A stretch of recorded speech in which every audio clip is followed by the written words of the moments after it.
राजकीय आणि औद्योगिक क्षेत्रात आपल्या नावाचा ठसा उमटविणाऱ्या अकोल्यातील गॉसिप कॅफेच्या संचालिका जया जयंत देशमुख यांनी अकोल्यातील राजकीय आणि औद्योगिक क्षेत्रात हिरिरीने सहभाग घेत आपले नाव लौकिक केले आहे। त्यांच्या कार्याचा गौरव करण्यासाठी दैनिक देशोन्नती अंतर्गत मनस्विनी मंचाच्या वतीने सन्मान स्त्री शक्तीचा गौरव माय माऊलीचा हा पुरस्कार देऊन गौरव करण्यात येत आहे।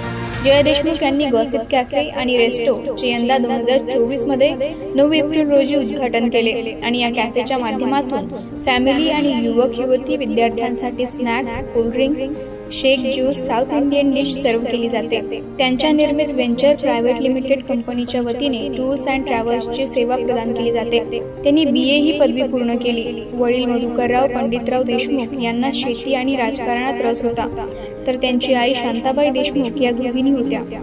पती जयंत देशमुख हे अकोल्यातील जय मुद्रण या प्रिंटिंग प्रेसचे ओनर आहेत। जया यांना 2 जुळी मुले आहेत। ययांत आणि तनिष्क हे आता 10वी वर्गात शिक्षण घेत आहेत। त्या महिलांसाठी BC हा उपक्रम राबवित आहेत। अनुश्री फायनान्स कंपनीच्या ही संचालिका आहेत। त्या महिला काँग्रेस जिल्हा उपाध्यक्षपदी विराजमान आहेत। मोठी बहीण रेखा शरद देशमुख यांचा जया यांना नेहमीच पाठिंबा मिळतो। येणाऱ्या पिढीसाठी आणि महिलांसाठी नवनवीन उपक्रम राबविण्याचा जया यांचा मानस आहे। अशा यांच्या या अद्वितीय कार्यास मनस्विनीचा त्रिवार सलाम।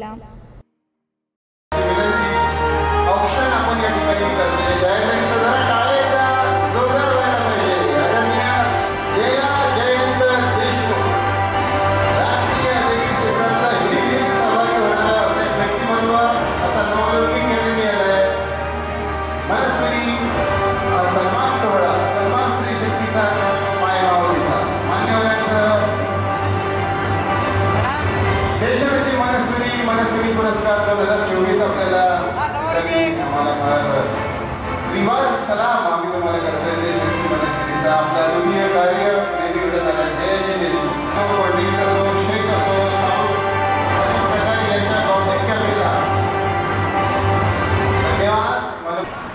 मनस्विनीला सगळ्यात पहिले माझा धन्यवाद। त्यांनी मला हे योग्य समजलं आणि मला हा पुरस्कार दिला। फक्त माझी सर्व महिलांना एकच म्हणणं आहे की स्वतःमधली स्त्रीचं जे आहे स्वतःचे छंद आणि स्वतःला ओळखा आणि काहीतरी करा। स्वतःच्या पायावर स्वतः उभं राहा आणि करा, काहीतरी करा, घराच्या बाहेर पडा आणि काहीतरी स्वतःसाठी करा आणि स्वतःसाठी जगा। आज मी सकाळी एक व्हॉट्सअप बघितला, त्यात मला एक सुंदर मेसेज आला। लहानपणी आई सांभाळते आणि माझ्यापणी बायको सांभाळते। या 2 स्टेजवर माणसाला कोणीही समजून घेत नाही। आईनंतर आईची जागा कोणीही घेऊ शकत नाही आणि बायकोनंतर बायकोची जागा कोणीही घेऊ शकत नाही। म्हणून स्त्री शक्ती खूप मोठी आहे।